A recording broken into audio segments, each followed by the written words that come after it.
गुरु भगवान को नमन है। श्रद्धावान लभते ज्ञानम। घर में बड़े लोग भी होते हैं, बच्चे भी होते हैं, सबकी आप लोग सेवा करते हैं, पर यहाँ गुरु की हमें बिल्कुल निष्काम सेवा करनी पड़ती है।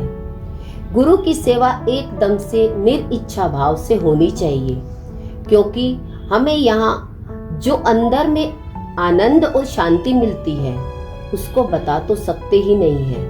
स्वतः ही अंदर से प्रेम में निष्काम सेवा हो जाती है। गुरु की सेवा तो होनी भी निष्काम चाहिए, क्योंकि सेवा करते करते अपना मन भी मरता है। जो सेवा जितनी जितनी आप लेकर आए हैं वो सब गुरु की सेवा करने से कट जाती है। एक गुरु की सेवा की तो सारी प्रकृति से सेवा मिलती है, ये निश्चित है। मनुष्य शरीर लास्ट जन्म होता है। जितनी सेवा रह गई थी, जितनी सेवा प्रकृति को लेनी थी, वो पूरी ले लेती है।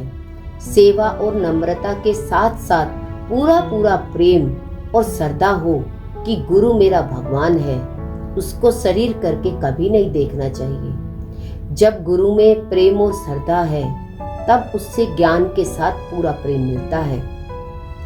फिर हमारा गुरु अपने में फंसाता भी नहीं है। पहले तो वो प्रेम करके अपने में ही फंसाता है और फिर आप समान कहता है कि तू और मैं अलग नहीं है, सब एक ही एक है। गुरु सम पद पर बिठाता है। पहले दिन ही कहता है तू आत्मा है, जो मैं हूँ सो तू है। वो कभी भी ये नहीं कहता कि तू छोटा है, मंदा है, गंदा है, तू पापी है, तू नीच है। सद्गुरु की यह एक पहचान है कि वो कभी भी हमको छोटा करके नहीं देखता है, और जगत में सब छोटा या बड़ा करके देखते हैं। अपने को दीनहीन या छोटा करके देखेंगे तो उनके सामने डरेंगे और द्वंद्व चलता ही रहेगा। सद्गुरु आप समान बनाता है, सम पद पर बिठाता है और कहता है कि जो तू है सो मैं हूँ, जो मैं हूँ सो तू है। मैं भी आत्मा हूँ और तू भी आत्मा है।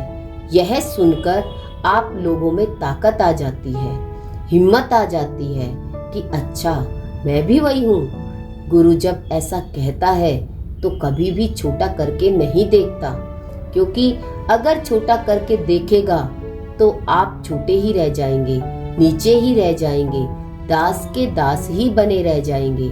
आप दास तो है भी नहीं। अगर देखा जाए तो आप स्वयं मालिक है, स्वयं वो आत्मा है। जब आप स्वयं वो है तो किसके दास हैं? दास तो किसी के नहीं है। आप स्वयं आत्मा है। आत्मा तो किसी का दास होता भी नहीं है। ज्ञान व प्रेम के दातार सद्गुरु होते हैं। शरीर भले ही कार्य करता है, सेवा करता है, तो शरीर की कोई बात ही नहीं है। शरीर तो जाने वाला है, सभी का गया, गुरु का भी गया, शिष्य का भी गया। अगर गुरु आप समान नहीं बनाता है तो उसके शरीर के जाने के बाद आप दुखी होंगे कि मैं तो दास का दास ही बना रह गया। वो आपको कभी भी दुखी नहीं करना चाहता। वो चाहता है कि आज ही आप ज्ञान को समझकर मुक्त हो जाएं। जैसे गोपियों को बताया कि पहले तो वो भगवान से इतना प्रेम करती थी कि प्रेम में भागी जाती थी, पर उनको ज्ञान नहीं हुआ, उन्होंने ज्ञान नहीं समझा।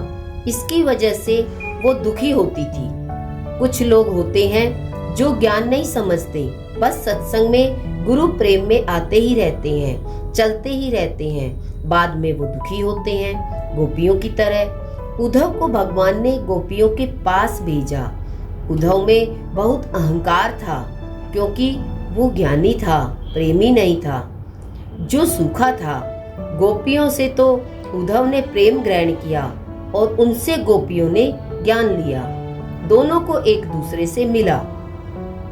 जब जीवन में प्रेम आता है तब मनुष्य शांत होता है, क्योंकि प्रेम में ही सर्वत्र अपने को देख पाता है। मनुष्य बिना ज्ञान के अपने को तत्व से नहीं जान पाता और उसे तत्व दृष्टि भी नहीं मिलती। इसलिए जब तक शरीर और आत्मा को अलग करके नहीं देखा, अपने को सर्वत्र निराकार में नहीं देखा, तब तक काम पूरा नहीं हुआ।